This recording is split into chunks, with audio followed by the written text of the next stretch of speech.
When it comes to iconic hats, nothing says French more than the beret.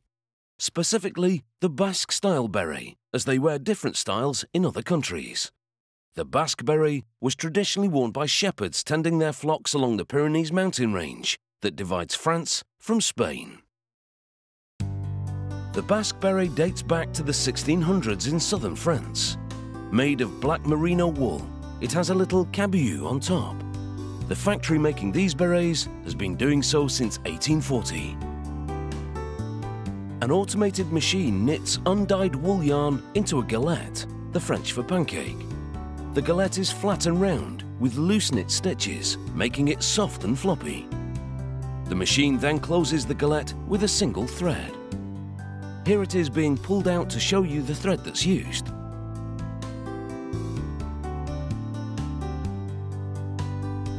The rudimentary beret is then washed in soap and lukewarm water from the local river for about 8 hours.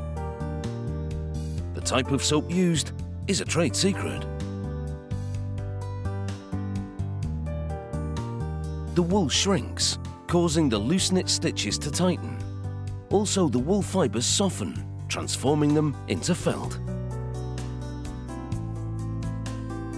The next stage is the dyeing process.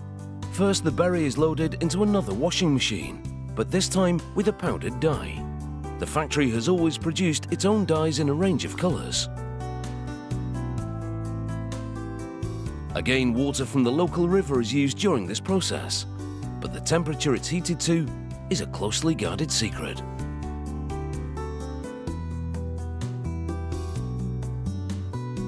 Once the dye cycle is finished, the beret is checked against a colour sample. This is because the wool composition and the river water quality are variables which can affect dye absorption.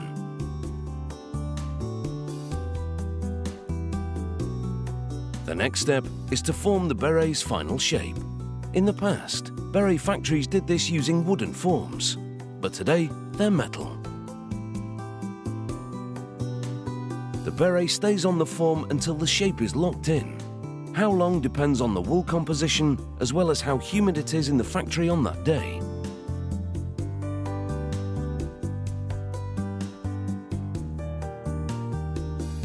Each beret is then placed on a scratching machine. The surface of these rotating drums is lined with wire brushes, whose bristles lift the wool fibers, thickening the felt.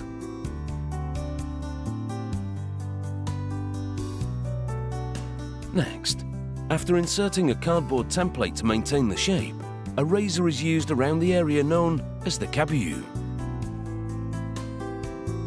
Then any plant debris left by the river water used during the wash and dye cycles is removed. After which, the hat is inspected for any holes or stretched fibers. The beret now goes to the seamstress. First, a black cotton lining is heated in a mould. This is to shape it to fit perfectly inside the beret.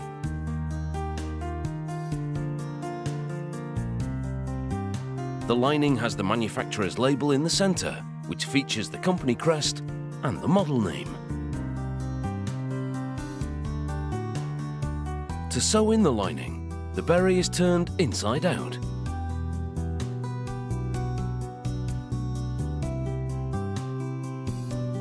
After which, the beret is turned the right way round and put on a stretching machine.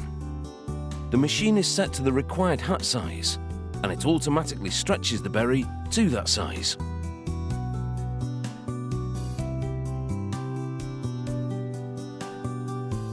A black leather band is then sewn around the edge. Each band has its hat size printed on it to ensure the correct one is fitted. An information tag is then attached. Among other details, it tells the customer that the hat is made of 100% pure virgin wool, its model number, colour and care instructions. Don't wash, dry clean or iron.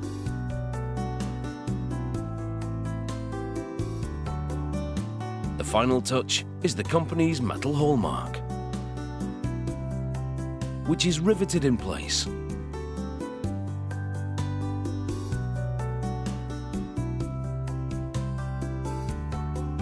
And that, chers amis, caps off production. C'est bon. Bleu. Rouge. Pastis is an anise-flavoured liqueur popular in France, particularly in the southern city of Marseille, where it originated. The traditional method of drinking pastis is to dilute it with water. It was originally distilled as a replacement for another popular drink in France, absinthe, that was banned in 1915. The maker of this pastis combines star anise with licorice extract and herbs and spices from the Provence region of France. Star anise is an Asian spice, and the starting ingredient for this pastis is pale yellow star anise essential oil.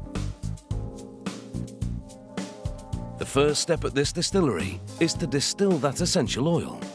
As it's heated, it evaporates and rises up the column of a still, passing through a series of stacked cooling trays. Each tray condenses, then removes one of the oil's various components. Pastis requires just one of the extracted components, anethol, an organic compound responsible for the anise flavour and smell. This recipe contains 60 different herbs and spices, each of which is separately distilled into alcohol. One such herb is Artemisia vulgaris, commonly known as mugwort. Its leaves are first loaded into a tank filled with a mixture of water and alcohol.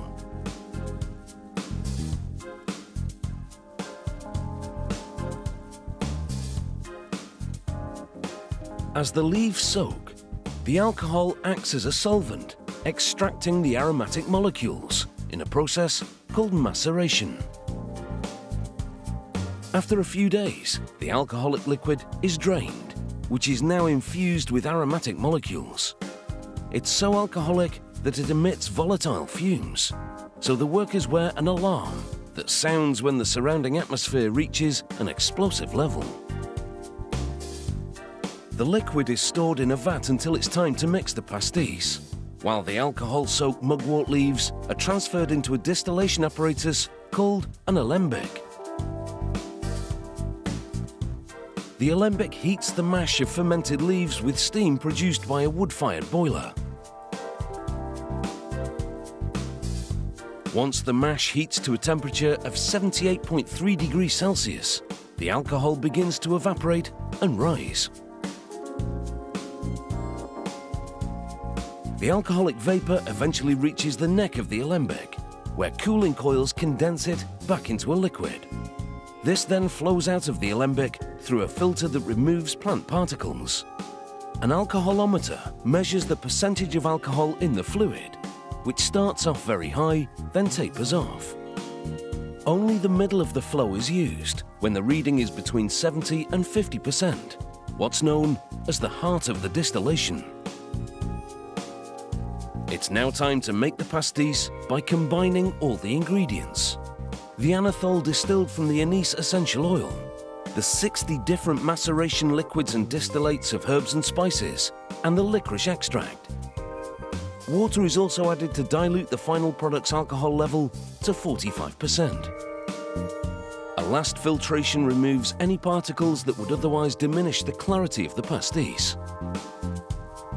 The final product is bottled in dark glass to protect the contents from light that by oxidization would damage the liqueur.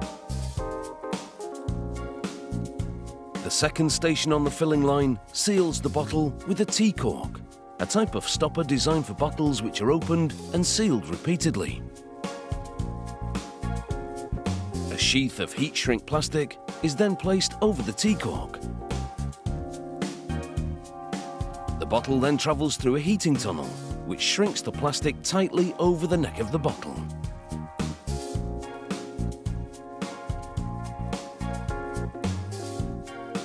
Finally, a label is applied to the bottle and the pastis is ready to be dispatched. Garçon, glaçon, in mes glaces, s'il vous plaît. Merci. Coming up, we're on a road to nowhere, as we'll be getting on our bikes and exercising our rights to peddle you the key details.